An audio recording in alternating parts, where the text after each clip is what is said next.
Hai Unlockers dimanapun Anda berada. Channel kita Unlock Your Limits dalam serial kupas tuntas isu-isu rumit manajemen dan solusinya. Kali ini akan mengangkat isu yang panas dan sering menjadi ganjalan bagi para manajer dan bahkan pemicu konflik dalam keseharian operasional perusahaan. Tentu saja, ini masih terkait dengan blunder yang sering dilakukan oleh para manajer tanpa disadari atau bahkan mungkin tanpa bisa mengelak. Nah, blunder di area mana sekarang ini ya yang bisa membuat para manajer terganjal bahkan terjatuh? Bisik-bisik antar bawahan seperti di slide ini adalah inti dari blunder sang manajer. Seperti kita bisa baca, sang karyawati menggosip atau berbisik-bisik kepada rekannya seperti ini. Tadi di kantin tertawa-tawa dengan aku, tapi baru saja aku dipanggil dan dimarahi. Sekarang sok bosi ya, sejak jadi atasan kita. Nah, inilah blundernya, yaitu karena takut disebut lupa daratan atau sok bosi, atau karena sungkan sudah menjadi salah satu budaya yang melekat dengan kita, maka ketika kita mendapat promosi dan secara otomatis rekan sekerja kita dulu menjadi bawahan kita cenderung masih memperlakukan rekan kerja kita sebagai rekan kerja yang satu level, bukan sebagai bawahan. Mungkin karena tidak mau terlihat sombong, maka kita tidak mau mengubah cara kita memperlakukan rekan sekerja yang sebetulnya sudah satu level di bawah kita itu. Tapi inilah justru blender yang mempunyai dampak yang tidak kecil bagi tim manajemen maupun produktivitas daripada tim itu sendiri. Nah, mengapa salah? Tentu kita bertanya, mengapa ini bahkan disebut sebagai blunder? Kita harus ingat bahwa peran seorang manajer itu sangat berbeda dengan peran sebagai seorang staf biasa. Ketika diangkat menjadi manajer, maka salah satu kewajiban yang tidak menyenangkan yang harus dilakukan oleh seorang manajer adalah menegur. Yaitu menegur bawahan ketika mereka membuat kesalahan. Nah, ini satu pekerjaan yang tidak menyenangkan. Karena apa? Karena bawahan yang harus dia tegur itu dulu adalah rekan sekerjanya. Lalu yang kedua, sebagai manajer seringkali kita harus membuat keputusan yang tidak populer, yang tidak enak. Walaupun sebetulnya hasil kerja tim selama ini baik-baik saja. Tapi tetap saja ada satu keputusan yang harus kita buat. Yang tidak enak, yang tidak baik, yang tidak menyenangkan, yang tidak menguntungkan buat mereka. Bawahan yang dulu rekan sekerja kita pasti mengira kita sudah menjadi sombong, lupa diri, karena tidak lagi berpihak kepada mereka. Nah, karena itulah kita ketika diangkat menjadi manajer, kita cenderung berperan ganda. Yaitu kita menjalankan kewajiban kita menegur dan membuat keputusan walaupun tidak menyenangkan bagi tim kita. Namun sekaligus kita juga mau menjadi rekan kerja mereka seperti dulu. Nah, peran ganda demikian pasti gagal. Nah, gagalnya di mana? Gagalnya adalah bahwa kita bisa mengatakan bahwa, bawahan kita akan menganggap Anda bermuka dua, cari aman saja, ya maunya menyenangkan semua pihak. Dan lebih parahnya lagi, atasan Anda akan menilai Anda tidak efektif berperan sebagai manajer. Nah, inilah alasan mengapa kita tidak mungkin memperlakukan bawahan kita yang dulu dengan cara tetap sebagai rekan sekerja. Nggak bisa, karena hasilnya sangat beresiko untuk karir Anda sendiri, bahkan untuk performa perusahaan maupun performa tim Anda. Ya, jadi inilah kesalahan yang tidak bisa kita tolerir atau kita membiarkan begitu saja. Tidak bisa.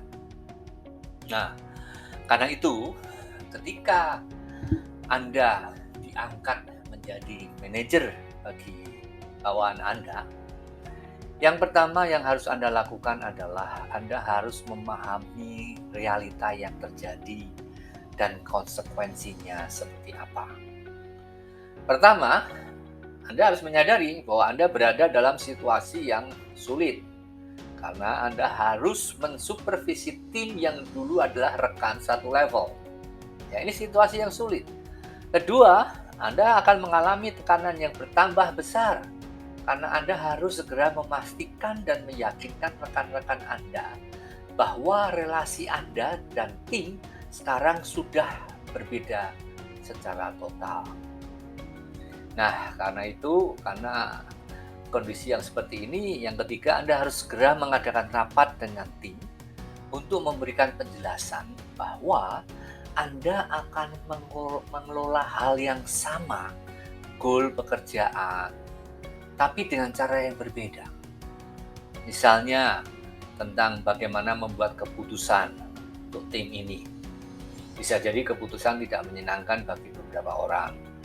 Lalu mengelola hal seperti berbicara tentang performa, izin cuti, keputusan yang lain, maupun tuntutan-tuntutan dari manajemen yang tidak memihak tim nampaknya. Dan sebagai manajer yang merupakan bagian daripada manajemen sekarang ini, Anda harus menyampaikan bahwa Anda harus mendukung keputusan manajemen apapun yang terjadi. Nah, yang keempat, Anda harus membuat satu pilihan di antara dua yang tentunya tidak menyenangkan, yaitu tetap menyenangkan tim atau mau merugikan perusahaan. Saya yakin Anda tahu dengan pasti pilihan yang terbaik. Nah, inilah bagaimana Anda bisa menghadapi dan mengatasi realita ini dengan segera. So, begitu Anda diangkat menjadi manajer atas rekan-rekan Anda dahulu, ada 3 hal juga yang harus Anda ingat, dan ini sangat penting. Yang pertama adalah bahwa Anda harus waspada. Karena apa? Karena orang-orang yang dulu menjadi rekan sekerja Anda akan memandang Anda dengan cara yang berbeda begitu Anda menjadi atasan mereka. Ya, jadi jangan berpikir mereka akan tetap memiliki pandangan yang sama. Namun, Anda masih tetap dapat mempunyai hubungan sosial yang sama dengan bawahan Anda. Betulnya. Namun demikian, hubungan sosial itu bisa saja terpaksa harus terputus ketika Anda dan tim Anda sama-sama merasa tidak nyaman dengan perubahan peran Anda. Nah, siapkah Anda untuk itu? Karena tidak mungkin Anda harus memilih kalau sama-sama tidak nyaman tetap mau menjalankan relasi yang seperti semula, nggak bisa. Anda tetap harus berperan sebagai seorang manajer untuk mereka. Karena itu, ini ada beberapa do atau yang harus dilakukan serta don't yang jangan dilakukan. Ini bisa Anda pakai sebagai satu guidance ketika Anda menjalani peran sebagai manajer yang baru sehingga Anda tidak melakukan blunder. Untuk yang do atau yang Anda harus lakukan, yang pertama, gunakanlah hubungan yang sudah terjalin dengan bawahan sebagai kesempatan untuk terbuka dan jujur tentang reaksi Anda terhadap kebijakan manajemen. Bahkan ketika Anda menganggap keputusan itu sebetulnya tidak baik buat tim Anda. Ya, Anda harus terbuka dan harus jujur dan gunakanlah hubungan yang sudah ada itu untuk membicarakan ini atau menyampaikan ini. Yang kedua, Anda juga wajib menceritakan pengalaman Anda dengan tim dan juga pengalaman di dalam satu pekerjaan itu ketika Anda ada di dalam rapat manajemen. Namun ingat, Anda melakukan itu bukan sebagai pembela untuk tim Anda. Namun sebagai manajer, Anda harus dapat mengantisipasi dampak yang akan terjadi di dalam operasional sehari-hari dari keputusan manajemen yang akan dibuat. Ya, jadi Anda sebagai manajer yang mewakili tim Anda harus ceritakan, oh kalau keputusan ini dibuat, maka apa yang akan terjadi. Ini berdasarkan pengalaman Anda ketika Anda di dalam tim dan pengalaman Anda ketika Anda melakukan pekerjaan itu. Nah, yang jangan dilakukan adalah, ingat, yang pertama, jangan menjadi bagian dari kelompok gosip. Ya, karena Anda sekarang sudah bukan lagi staf biasa, tapi Anda sudah bagian daripada manajemen. Yang kedua, juga jangan jadi bagian dari kelompok boss bashing. Boss bashing itu apa? Boss bashing itu biasanya adalah mereka yang suka berkelompok lalu saling curhat begitu, dan juga saling menggosipkan mengenai ketidakmampuan atau ketidakbejusan manajer mereka begitu. Nah, Anda nggak boleh lagi tergabung dalam kelompok ini, ingat. Ya kan? Lalu ingat juga bahwa Anda tidak boleh membawa posisi Anda yang baru ke posisi yang sangat ekstrim.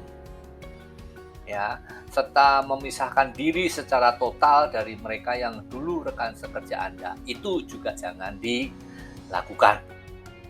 Ya.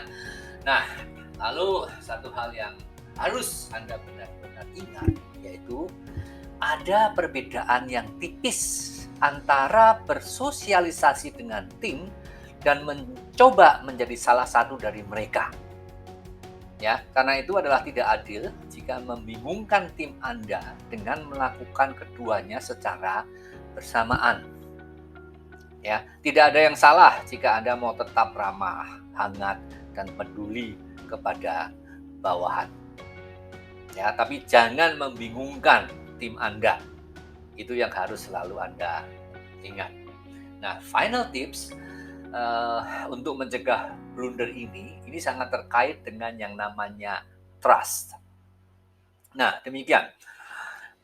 Bawahan Anda akan tetap percaya Anda sebagai rekan kerja. Tetapi kalau sekarang Anda sebagai atasannya, mereka tidak langsung saja percaya kepada Anda. Mereka masih perlu bukti dari Anda bahwa Anda itu mampu menjadi manajer. Ya, ingat ya bahwa sebagai rekan sekerja mereka percaya, tapi kalau sekarang Anda sebagai manajer mereka nggak langsung percaya bahwa Anda layak, Anda cakap, Anda mampu untuk menjadi manajer mereka. Karena itu, kalau Anda membuat kesalahan, akui segera dan perbaiki. Dan jangan pernah menutupi kesalahan yang Anda buat atau membuat alasan yang bermacam-macam. Karena itu akan berdampak pada kepercayaan bawahan Anda kepada Anda. Lalu, hindari dua hal ini, yaitu Anda tidak pernah mau mengakui bahwa peran Anda sudah berubah. Ya, Anda harus mengakui, menyatakan pada teman tim Anda bahwa peran Anda sudah berubah. Dan Anda juga gagal melakukan peran yang baru ini dengan benar. Ya, jadi kalau kedua hal ini Anda bisa lakukan baik-baik, maka Anda akan bisa mendapatkan kepercayaan dari tim yang dulu adalah rekan sekerja Anda, dan tim Anda akan meraih satu kinerja yang luar biasa di masa depannya. Nah, demikianlah seri obrolan manajemen di channel Unlock Your Limit ini. Semoga bermanfaat untuk meningkatkan managerial skill Anda. Dan jika ada topik-topik rumit dalam manajemen yang Anda hadapi dan Anda ingin hal itu dibahas, silahkan email ke saya atau sampaikan melalui komen di channel ini. So, goodbye Unlockers. Jangan lupa subscribe supaya Anda tidak ketinggalan topik-topik menarik selanjutnya.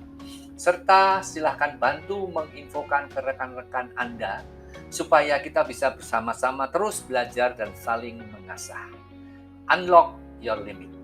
Terima kasih. Goodbye.